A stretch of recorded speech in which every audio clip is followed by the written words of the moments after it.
So hey বন্ধুরা, কেমন আছো তোমরা? বরাবরের মতো আরও একটি নতুন ভিডিও নিয়ে চলে এসেছি আমরা। অ্যান্ড আমরা আজকে এগেইন এক্সপ্লেন করতে যাচ্ছি দ্য সর্ড অফ কামিং। আমি জানি সর্ড অফ কামিং সিরিজটি তোমাদের কাছে অনেক ভালো লেগেছে, আর আমি এটির এপিসোড দিতেও একটু টাইম লাগাচ্ছি, কারণ হচ্ছে ভাই বর্তমানে অনেক বেশি প্যারায় আছে। কিন্তু তোমরা চিন্তা করো না, যদি আমার 1K সাবস্ক্রাইবার্স কমপ্লিট হয়ে যায় তাহলে আমি রেগুলার সর্ড অফ কামিং এর ভিডিও আপলোড করে দেবো। আরেক ভাই কমেন্ট করেছিলে আমি যেন বিটিটিএস প্রথম থেকে এক্সপ্লেন করি। ভাই বিটিটিএস প্রথম থেকে দেখে না একটু এখানে আমাদের যে মেইন লিড ক্যারেক্টার শাওয়ান, তাকে অনেক বেশি উইক দেখানো হয়েছে। সো আমার মনে হয় যে তোমরা যদি সেইগুলা দেখো তাহলে তোমাদের কাছে তেমন একটা ভালো লাগবে না, কারণ সেখানে শাওয়ানকে অনেক বেশি উইক দেখানো হয়েছে। কিন্তু আমি আমার ফার্স্ট চ্যানেলে বিটিটিএস এর এপিসোড 170 থেকে এক্সপ্লেন করে আসছি, যখন শাওয়ান ডোসুংয়ে মৃত্যু করে ফেলেছে। তাহলে তোমরা চাইলে আমি আমার ফার্স্ট চ্যানেলের লিংক ডিসক্রিপশনে দিয়ে দিব, সেখান থেকে দেখে আসতে পারো। আরেকজন ভাই চেয়েছিল আমি যেন সর্ড অফ কামিং এর ভিডিও একটু লং এক্সপ্লেনেশন দেই। ভাই আমি সেটি চেষ্টা অবশ্যই করবো। তাহলে চলো আর দেরি না করে আমরা আগের এপিসোডের একটি শর্টকাট রিক্যাপ নিয়ে আমাদের আজকের এই এপিসোড স্টার্ট করে দিই। তাহলে যেমনটি আমরা লাস্ট এপিসোডে দেখেছিলাম, চ্যানপ্যাং লিন ফ্যামিলিতে চলে গিয়েছিল, সেখানে গিয়ে সে তাওজির সঙ্গে ফাইট করেছিল।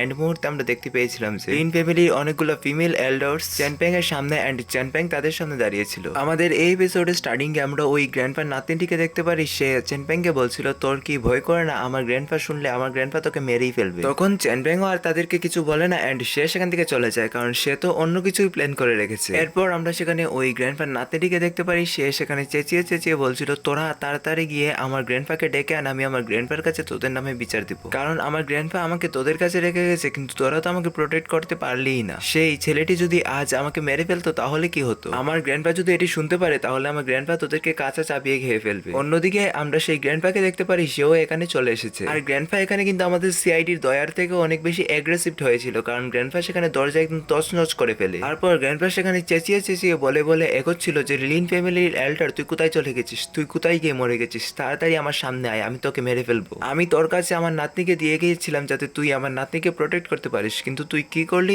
তোর সামনে আমার নাতনির উপর অ্যাটাক হয়ে গেছে আর তুই কিছুই করতে পারলি না। আজ আমি তোর সম্পূর্ণ লিন ফ্যামিলিকে ডিস্ট্রয় করে ফেলবো। অন্যদিকে আমরা লিন ফ্যামিলি এল্ডারকে দেখতে পারি। সে বেচারা তো ভয় পেয়ে একদম কাতু কাতু হয়ে গেছে। তারপর সে বেরিয়ে আসে। তখন সে গ্র্যান্ডপাকে বলছিল আরে সিনিয়র, আপনি বোধহয় কোথাও ভুল বুঝছেন, আমরা তাকে মারার জন্য সম্পূর্ণ চেষ্টাই করেছি, কিন্তু তাকে দেখে মনে হচ্ছিল না যে তার কাছে কোনো কাল্টিভেশন পাওয়ার আছে। তাকে দেখে তো শুধুমাত্র একজন নর্মাল মানুষের মতোই মনে হচ্ছিল। আমার মনে হয় যে কি সে আমাদের আশেপাশের গ্রামেরই হবে। তাকে দেখে অনেক উইক মনে হচ্ছিল, তার জন্য আমরা তাকে মারার জন্য তেমন পাওয়ারফুল কাল্টিভেটরদেরকে পাঠাইনি। আমরা জাস্ট নর্মাল কিছু কাল্টিভেটরদেরকে পাঠিয়েছি যাতে তারা ওই ছেলেটিকে ভয় দেখিয়ে সেখান থেকে ভাগিয়ে দিতে পারে। কিন্তু ওই ছেলেটি না সিনিয়র, ওই ছেলেটি অনেক বেশি চালাক ছিল, তার জন্য আমাদের সেই কাল্টিভেটর গুলা তাকে ধরতে পারেনি। কিন্তু সিনিয়র, আপনার নাতির তো কোনো ক্ষতি হয়নি, তারপরও আমরা চেষ্টা করবো যেন আপনার নাতির কোনো ক্ষতি না হয়। আপনি আমাদেরকে লাস্ট একটা সুযোগ দিয়েই দেখেন না। ওদিকে আমরা গ্র্যান্ডপাকে দেখতে পারি, সে তো রেগে বেগে ওই লিন ফ্যামিলি এল্ডারের মাথা ধরে ফেলে। এন্ড সে বলে তুই জানিস আজ যদি আমার নাতনির কিছু হতো না তাহলে আমি তোর লিন ফ্যামিলিকে সম্পূর্ণ ধ্বংস করে ফেলতাম। তোকে আমি কত বড় একটি দায়িত্ব দিয়েছি, তুই আমার নাতনিকে প্রোটেক্ট করার বদলে তুই কি করলি? তোর এলাকা প্রোটেক্ট করার জন্য তোর কাল্টিভেটর গুলাকে সেখানে লাগিয়ে দিলি। আমার নাতনির কোনো মূল্য নেই নাকি?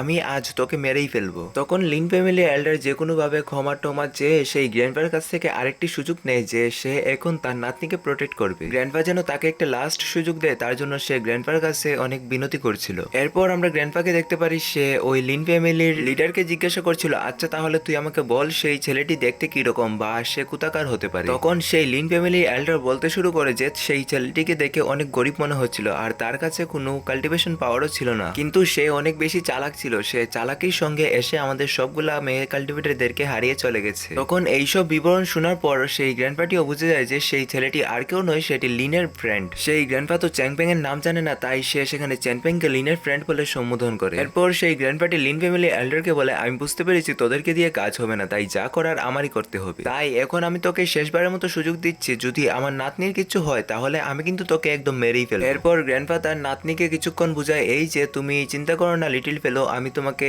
আবার এদের কাছে রেখে যাচ্ছি, কিন্তু আমি তাদের ফিল্ডিং সেট করে দিয়েছি, তারা এখন তোমাকে খুব ভালোভাবে প্রোটেক্ট করবে। আর তুমি বেশি চিন্তা করো না, আমি চলে আসবো কিছুক্ষণের ভিতরে, কারণ এখন আমার বাইরে গিয়ে খবর নিতে হবে যে সেই ছেলেটির পিছনে কোথাও ব্যাংলাই একাডেমির হাত নেই তো, কারণ সেই ছেলেটি অনেক বেশি উইক। তাহলে সে আমার নাতনিকে টাচ করার সাহস করলো কি করে? কি সে তার ফ্রেন্ড লিনের প্রতিশোধ নেওয়ার জন্য এসেছে আমার কাছে? যাই হোক, দুইটি থেকে যে কোনো একটি হতে পারে, কিন্তু আমার গিয়ে তাকে খুঁজে অবশ্যই বের করতে হবে, কারণ আমি যদি তাকে এখন শিক্ষা না দিই তাহলে সে আরো বড় বড় অ্যাটাক করবে আমার নাতনির উপর। তা আমি একদমই মানতে পারি না, তাই আমার তাড়াতাড়ি করতে হবে। এরপর সেই গ্র্যান্ডপাটি সেখানে তার নাতনিকে বুঝাচ্ছিল আরে দেখো আমি চলে আসবো কিছুক্ষণের ভিতরই, তুমি এখানেই থেকো এই লিন ফ্যামিলির কাছে। আর সেখান থেকে যেতে যেতে ওই গ্র্যান্ডপাটি লিন ফ্যামিলি এল্ডারকে ধমক দিয়ে যাচ্ছিল এই বলে যে, দেখো এখন যদি আমার নাতনির কিছু হয় না তাহলে আমি তোমার সম্পূর্ণ লিন ফ্যামিলিকে একটি ঘরের ভিতর ঢুকিয়ে সেই ঘরে আগুন ধরিয়ে তোমাদের সকলকে একসঙ্গে পুড়িয়ে মেরে ফেলবো। ভাই রে ভাই, অত বড় ধমক দিলটা কি করে? যাই হোক, সেই বিষয়ে আমার মাথা ঘামিয়ে লাভ নেই। অন্যদিকে আমরা দেখতে পাই যে সেই গ্র্যান্ডপাটি যখন সেখান থেকে বেরিয়ে আসছিল তখন সে মনে মনে বলছিল, এই সব কিছুর পেছনে যদি ফ্যাংলাই একাডেমি থাকে তাহলে আমি ওই চ্যানপেংকে মেরে তার লাশ ফ্যাংলাই একাডেমির সামনে ফেলে দেবো। কারণ তাদের বোঝা উচিত যে আমার ফ্যাংলাই একাডেমির আর আমার বিরুদ্ধে গিয়ে আমার নাতনির উপর অ্যাটাক করলে তার পরিণাম কি হয় সেটা তাদেরকে ভালোভাবে বোঝানোর সময় চলে এসেছে। তারপর সেই গ্র্যান্ডপাটি অনেক রেগে বেগে সেখান থেকে বেরিয়ে পড়ে চ্যানপেং এর উদ্দেশ্যে। এরপর আমরা দেখতে পাই যে ওই গ্র্যান্ডপাটি যখন চ্যানপেং এর দরজার সামনে চলে আসে তখন সে চ্যানপেং এর দরজাটিকে খুলে বলছিল, ওই চ্যানপেং তুই কোথায় আছিস, তাড়াতাড়ি বেরিয়ে আয়। তুই আমার নাতনিকে মারতে চেয়েছিস না, আজ আমি তোকেই মেরে ফেলবো। তুই কোথায় আছিস, তাড়াতাড়ি বেরিয়ে আয়। তখন আমরা দেখতে পাই যে চ্যানপেং ওই গ্র্যান্ডপার উপর একটি তীর মেরে বলে, ওই মোটু আমার দিকে তাকা, আমি তোর পিছনে। এরপর আমরা দেখতে পাই সেই গ্র্যান্ডপাকে সেও অলরেডি চ্যানপেং এ দেখে ফেলেছে এন্ড সে সেখানে চ্যানপেং কে বলে, ও তার মানে তুই আমার গ্র্যান্ডসনের উপর অ্যাটাক করেছিলি, তোর সাহস কি করে হলো আমার নাতনির উপর অ্যাটাক করার? আজ তো আমি তোকে মেরেই ফেলবো। এটি বলতে বলতে সে চ্যানপেং এর পিছনে দৌড়াচ্ছিল। অন্যদিকে আমরা চ্যানপেং কে দেখতে পারি সেও সেখানে দৌড়াচ্ছিল। সেখানে দৌড়াতে দৌড়াতে মাঝে মধ্যে সেই গ্র্যান্ডপা তার স্পিরিচুয়াল পাওয়ার ইউজ করে চ্যানপেং এর উপর দুই একটা অ্যাটাকও করছিল, যেগুলোকে চ্যানপেং মোটামুটি কাটিয়ে উঠছিল এন্ড সেও মাঝে মধ্যে তীর দিয়ে ওই গ্র্যান্ডপার উপর অ্যাটাক করে যাচ্ছিল। সেখানে তাদের ওই সব বক্কর ফাইট চলছিল কিছুক্ষণ, আর সেখানে একটা পর্যায়ে চ্যানপেং একটি তীর মেরে ওই গ্র্যান্ডপাকে একটি ট্র্যাপের মধ্যে আটকে ফেলে, যেটা আপাতত চ্যানপেং এর প্ল্যানিং ছিল। অন্যদিকে আমরা দূর একটি গাছের উপর গুহান আর ব্রাদার সংকে বসে থাকতে দেখি। এখানে গুহান ব্রাদার সংকে বলছিল, আরে দেখো দেখো দেখে এই ফাইটের মজাটি নাও। তখন ব্রাদার সং বলে, আচ্ছা তাহলে আপনি কি এই ফাইটে ইন্টারভিন করবেন না? তখন গুহান বলে যে এখন আপাতত ইন্টারভিন করার প্রয়োজন নেই, কিন্তু যদি পরে তাহলে পরবর্তীতে করব। এখন আপাতত তুমি তাদের ফাইটের মজাটি নাও। অন্যদিকে আমরা গ্র্যান্ডপাকে দেখতে পারি সে নিচে পড়ে রয়েছিল এন্ড সে সেখানে অনেক রাগের সঙ্গে চ্যানপেংকে বলছিল, বা তোর কাছে কোনো কাল্টিভেশন পাওয়ার নেই, তবে তোর কাছে মাইন্ড অবশ্যই অনেক ভালো আছে, যেটির ইউজ করে তুই আমার মতো পাওয়ারফুল কাল্টিভেটরের সঙ্গে ফাইট করতে পারছিস, কিন্তু কতক্ষণ তুই তোর এই 420 মাইন্ড নিয়ে আমার সঙ্গে ফাইট করবি? তখন চ্যানপেং বলে, আরে বুড়া তুই তোর ফাইটে নজর দে, তুই এইসব দিকে নজর দিয়ে কোনো লাভ নেই। এটি বলে চ্যানপেং তার উপর আরেকটি তীর মারে, এটিকে সেই গ্র্যান্ডপা অনেক সহজেই আটকে ফেলে। তারপর গ্র্যান্ডপা সেখানে একটি অ্যাটাক করে যার কারণে ওই তীরটি সেখানে সম্পূর্ণভাবে ভেঙে যায়, যেটি চ্যানপেং এর হাতে ছিল। তারপর গ্র্যান্ডপা সেখানে নিজের ফুল পাওয়ারকে অ্যাক্টিভেট করতে শুরু করে দেয়, যা দেখে তো আমাদের চ্যানপেং অনেক বেশি ভয় পেয়ে যায়, কারণ সেই গ্র্যান্ডপার জাস্ট পাওয়ারের কারণেই সেখানে গ্রামের আশেপাশের ঘরগুলো ভেঙে যাচ্ছিল। সেখানে সেই গ্র্যান্ডপার ফিজিক্যাল পাওয়ার বুলেট ট্রেনের মতো বেড়েই যাচ্ছিল। অন্যদিকে আমরা চ্যানপেংকে দেখতে পারি সে যখন সেখান থেকে ভাগছিল তখন ওই গ্র্যান্ডপাটি উপরে এসে চ্যানপেং এর উপর একটি পাঞ্চ করে দেয়, আর সেই পাঞ্চটি লিনের উপর করা পাঞ্চ থেকে অনেক বেশি হিট হয়েছিল, কিন্তু চ্যানপেং সেই পাঞ্চটিকে সহ্য করে ফেলে, কারণ সে আগে থেকেই তার ভিতরে একটি আর্মার পরে এসেছিল। সে গ্র্যান্ডপার সঙ্গে ফাইট করার সম্পূর্ণ প্রস্তুতি নিয়েই এখানে এসেছিল। এরপর আমরা সেখানে গ্র্যান্ডপাকে দেখতে পারি সে নিজের আরো বেশি পাওয়ারকে অ্যাক্টিভেট করতে শুরু করে দেয়। তখনই আমরা দেখতে পাই যে ওই গ্র্যান্ডপার উপর একটি অদ্ভুত প্রেসার পড়তে শুরু হয়ে যায়। এই প্রেসারটি আর কিছু নয়, এটি একটি ফরমেশনের প্রেসার ছিল, যেই প্রেসারটি আগের যুগের মাস্টার্সরা এখানে ক্রিয়েট করে গিয়েছিল। সেই ফরমেশনটির কাজ হচ্ছে আউটসাইডারদের পাওয়ার থেকে গ্রামের লোকদেরকে রক্ষা করা, কারণ এখানে এসে যদি কোনো আউটসাইডার নিজের এক্সট্রিমলি পাওয়ারকে ইউজ করতে স্টার্ট করে দেয় তখন তার উপর এই প্রেসারটি পড়বে, আর এই প্রেসারটি পড়ার সঙ্গে সঙ্গে ওই কাল্টিভেটর যদি নিজের অরাকে রিলিজ করা বন্ধ না করে তাহলে তার বয়স কমতে শুরু হয়ে যাবে, মানে বৃদ্ধ থেকে ইয়াং হয়ে যাবে, যে এটা না বরং তার বয়স কমে যাবে। যদি আগে বেঁচে থাকতো 80 বছর তাহলে সে এখন বাঁচবে 70 বছর। এই ধরনের একটি নির্দিষ্ট পরিমাণ এজ তার বয়সের খাতা থেকে কেটে নেওয়া হবে। আর সেই ফরমেশনের নিয়মগুলো না অনেক স্ট্রিক্ট ছিল, কারণ এই ফরমেশনই ওই গ্রামের লোকদেরকে বাঁচানোর লাস্ট হোপ, যেটিকে আগের যুগের ইমমর্টাল আর মাস্টাররা ক্রিয়েট করে দিয়ে গিয়েছিলেন, যাতে গ্রামের লোকেদের উপর কোনো আউটসাইডার অ্যাটাক না করতে পারে, আর অ্যাটাক করলেও সেই জন্য তার সম্পূর্ণ পাওয়ার ইউজ না করতে পারে। তার জন্যই আগের যুগের মাস্টার্সরা এই ফরমেশনটিকে ক্রিয়েট করে দিয়ে গেছেন। কোন ওই গরিলা গ্র্যান্ডপা বলে, এটা আবার কোন ধরনের ফরমেশন? এটা তো অনেক অদ্ভুত একটা ফরমেশন। তুই যাই হোক না কেন চ্যানপেং, আজ কোনো ধরনের ফরমেশনই তোকে আমার হাত থেকে বাঁচাতে পারবে না। আজ তোর মরতে হবেই, আর সেটা আমার হাতে হবে। এটি বলে ওই গ্র্যান্ডপা সেখানে নিজের আরো বেশি পাওয়ারকে ডাকতে শুরু করে দেয়, যার কারণে সেখানে ওই গ্র্যান্ডপার ওরা তো বেড়েই যাচ্ছিল। অন্যদিকে আমরা গুহানকে দেখতে পারি সে এখনো ওই ট্রিটির উপরে বসেছিল এন্ড সে সেখানে বসে বসে বলছিল, টং দেখো এই ফাইটটি না এখন অনেক বেশি ইন্টারেস্টেড হতে যাচ্ছে, তাই এই ফাইটের একটি সিনও তোমার মিস করা উচিত নয়। অন্যদিকে আমরা নিনাওকে দেখতে পারি সে লিন ফ্যামিলি ছাদের উপর উঠে গেছে। এটি দেখার পর গুহান বলে, ও তাহলে এই চ্যানপেং একটি ব্যাকআপ প্ল্যানও বানিয়ে রেখেছে তাই না? সে ফিজিক্যাল পাওয়ারের দিকে তো অনেক বেশি উইক, কিন্তু সে মেন্টাল পাওয়ারের দিকে অনেক বেশি স্ট্রং। এই ফাইটটি না আমি যতটা ভেবেছিলাম তার থেকে অনেক বেশি ইন্টারেস্টিং হতে চলেছে। অন্যদিকে আমরা আমাদের চ্যানপেংকে দেখতে পারি এন্ড এখানে আমরা ফাইনালি চ্যানপেং এর প্ল্যান সম্পর্কে জানতে পারি। সে এখানে বলছিল আমার আর্মারটি না অনেক বেশি উইক হয়ে গেছে, সেই আর্মারটি যেমন তেমন করে এই গ্র্যান্ডপার একটি পাঞ্চ তো সহ্য করে ফেলেছে, কিন্তু আরেকটি করতে পারবে কিনা সেটির কোনো গ্যারান্টি নেই। তাই এখন আমার যা করার সেই গ্র্যান্ডপা থেকে লুকিয়ে লুকিয়ে করতে হবে, কারণ আমি সেই গ্র্যান্ডপাকে যত আগাতে পারবো সেই গ্র্যান্ডপা তার পাওয়ারকে ততটা অ্যাক্টিভ করতে শুরু করে দেবে। আর সে যখন তার সম্পূর্ণ পাওয়ারকে অ্যাক্টিভেট করে ফেলবে তখন ওই ফরমেশনটি তার পাওয়ারকে নিজের মধ্যে নিয়ে চলে যাবে আর সেখানে ওই গ্র্যান্ডপাকে মেরে ফেলবে। আর আমাদের চ্যানপ্যাং এর প্ল্যানিংও জাস্ট এটাই ছিল। তারপর আর কি চ্যানপ্যাং সেখানে তার প্ল্যানিং মতো লুকিয়ে লুকিয়ে ওই গ্র্যান্ডপার উপর অ্যাটাক করতে শুরু করে দেয়, কিন্তু গ্র্যান্ডপা সেখানে একটি পাথরকে ধরে একটি ঘরের উপর এত জোরেই মেরেছে যে সেই ঘরটি সেখানে ডিস্ট্রয় হয়ে যায়। তাহলে ভাই ভাবো সেই গ্র্যান্ডপাটি কতটা পাওয়ারফুল হতে পারে। আর চ্যানপ্যাং চলে গিয়েছে সেই গ্র্যান্ডপার সঙ্গে ফাইট করার জন্য, মানে বুঝতেই পারছো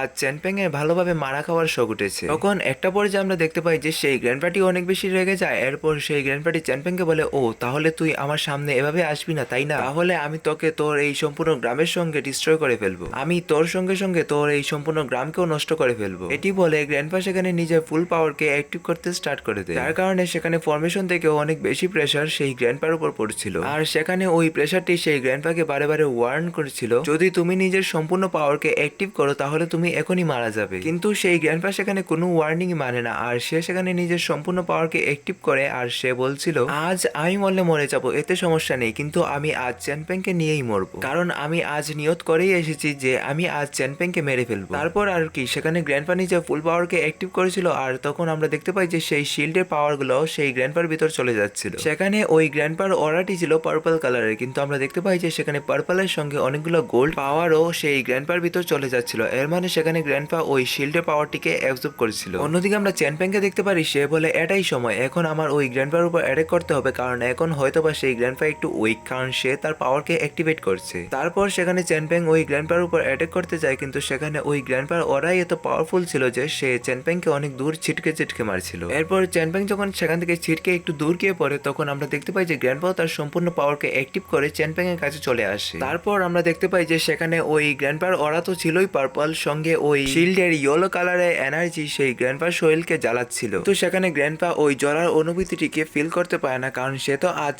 শুধুমাত্র চ্যানপ্যাংকে মারার জন্য এখানে এসেছে। তাই আজ তার যাই হয়ে যাক না কেন সে চ্যানপ্যাংকে তো মেরেই ফেলবে। তার জন্য সে অনেক ডেভেল ভাবে চ্যানপ্যাং এর দিকে এগিয়ে যাচ্ছিল, যা দেখে তো আমাদের চ্যানপ্যাংও অনেক বেশি ভয় পেয়ে যায়। আর গ্র্যান্ডপা সেখানে চ্যানপ্যাংকে কিছু একটা করতেই যাবে, তখনই সেখানে ওই চ্যাংলাই একাডেমির ওই ফেরিসুল লাভারটি চলে আসে। সে এখানে এসে তার একটি ফরমেশন অ্যাক্টিভ করে ফেলে, যেটির ভিতর থেকে একটি পাওয়ারফুল শর্ট বেরিয়ে আসছিল, কিন্তু গ্র্যান্ডপা সেখানে তাকে ইগনোর করে জাস্ট চ্যানপ্যাং এর দিকে এগিয়ে যাচ্ছিল। কিন্তু তখনই হঠাৎ করে গ্র্যান্ডপা বুঝতে পারে যে কেউ একজন অনেক পাওয়ারফুল অ্যাটাক গ্র্যান্ডপার উপর করে দিচ্ছে। তাই যখন গ্র্যান্ডপা তার হাত পিছন দিকে ঘুরায় তখন সঙ্গে সঙ্গে ওই শর্টটি অর্ধেক গ্রামকে ডিস্ট্রয় করতে করতে অন্যদিকে চলে যায়, কারণ এখানে কিন্তু ওই গ্র্যান্ডপাটি অনেক বেশি রেগে গিয়েছে। তখন সেই গ্র্যান্ডপাটি বলে, ও তাহলে তোমাদের ব্যাংলাই একাডেমি লুকিয়ে অ্যাটাক করার স্বভাবটি এখনো পাল্টায়নি তাই না। এরপর গ্র্যান্ডপা অনেক রাগের সঙ্গে চ্যানপ্যাং এর দিকে এগিয়ে যাচ্ছিল, তখন চ্যানপ্যাং সেখানে একটি আতশবাজি ফুটায়। তখন আমরা সঙ্গে সঙ্গে দেখতে পাই যে গ্র্যান্ডপার পিছনের একটি এরিয়ায় আগুন ধরে গিয়েছে, আর সেটি আর কোনো এরিয়া নয়, সেটি হচ্ছে ওই লিন ফ্যামিলি, যেখানে সেই গ্র্যান্ডপার নাতনিটি ছিল। তখন সেটি দেখার সঙ্গে সঙ্গে তো ওই গ্র্যান্ডপাটি অনেক বেশি অবাক হয়ে যায়। অন্যদিকে আমরা চ্যানপ্যাংকে দেখতে পারি সে একটি স্মাইল করে গ্র্যান্ডপাকে বলে, বাই বাই গ্র্যান্ডপা, দেখা হচ্ছে পরবর্তীতে অন্য কোনো সময়। এরপর আমরা গ্র্যান্ডপাকে দেখতে পারি সে চ্যানপ্যাংকে বাদ দিয়ে ওই দিকে যাচ্ছিল যেদিকে লিন ফ্যামিলি ছিল।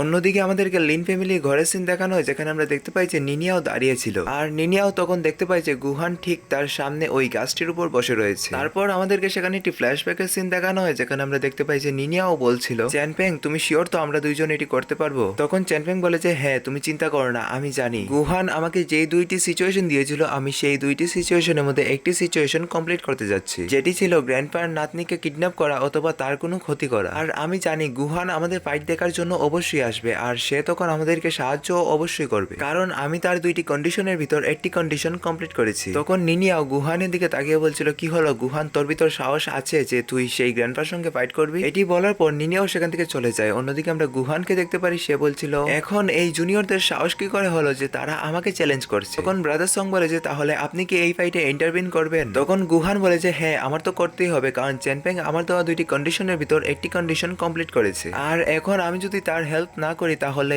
আমি দালি ডাইনাস্টির কিং গুহান হিসেবে যেসব নাম কামিয়েছি না সেই সবগুলা ধুলিস্বাদ হয়ে যাবে। লোকেরা বলা বলি করবে দালি ডাইনাস্টির সব থেকে পাওয়ারফুল কাল্টিভেটর গুহান জ্যাঙ্গেন মাউন্টেনে নর্মাল একজন সার্ভেন্টকে ভয় পেয়ে গেছে। এরপর আমাদেরকে অন্যদিকে গ্রামের সিন দেখানো হয়, যেখানে আমরা দেখতে পাই যে অনেকগুলো লোক বেরিয়ে গেছে, কারণ সেখানে প্রায় অর্ধেক গ্রামই ধ্বংস হয়ে গেছে। অন্যদিকে আমরা একটি মহিলাকে দেখতে পারি সে তার স্বামীকে বলছিল, আরে তুমি যাও না, গিয়ে দেখে আসো কে আমাদের ঘরের এই অবস্থা করেছে, তুমি কি এতটা ভয় পেয়ে গেছো যে তুমি এটিও করতে পারবে না। অন্যদিকে আমরা ফেরিসুল লাভারকে দেখতে পারি যে বেচারা এখানে ট্যাংলাই একাডেমির তরফ থেকে গ্র্যান্ডপাকে মারার জন্য এসেছিল। সে বেচারার অবস্থাও সেখানে অনেক বেশি টাইট হয়ে পড়েছিল আর সে বলছিল বাপ রে এই গ্র্যান্ডপা কি মাল, সে এতটা পাওয়ার পেল কোথা থেকে। তখন সেই ফেরিসুল লাভার ওই মহিলাটিকে বলে আরে আরে তুমি এখানে বেশি চেঁচাচেঁচি করো না, এমনিতেই আমার পেটে 420 হয়ে গেছে, যদি সেই গ্র্যান্ডপা এখানে আবার ফিরে আসে তাহলে 840 হয়ে যাবে। তুমি একটা কাজ করো, আমি তোমাকে একটা গোল্ড কয়েন দিচ্ছি, তুমি সেটি নিয়ে চুপচাপ বসে থাকো। তখন সেই মহিলাও সেখানে স্বর্ণের কয়েন নামটি শোনার পর চুপ হয়ে যায়। অন্যদিকে আমরা দেখতে পাই যে সেখানে গ্র্যান্ডপাও চলে এসেছে এন্ড সেখানে গ্র্যান্ডপা আর গুহানের ফাইট স্টার্ট হয়ে গেছে।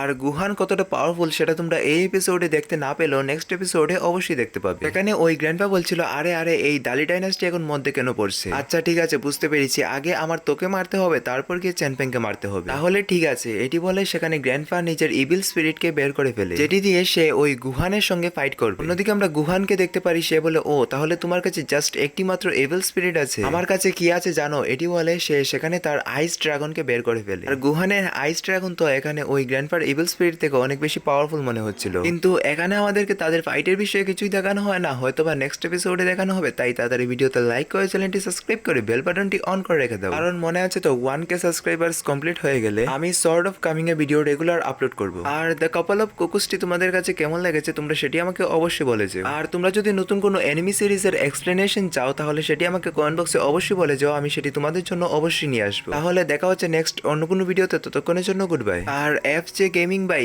ভিডিও এতটুকু লং হলে কি চলবে নাকি আর একটু লং করতে হবে?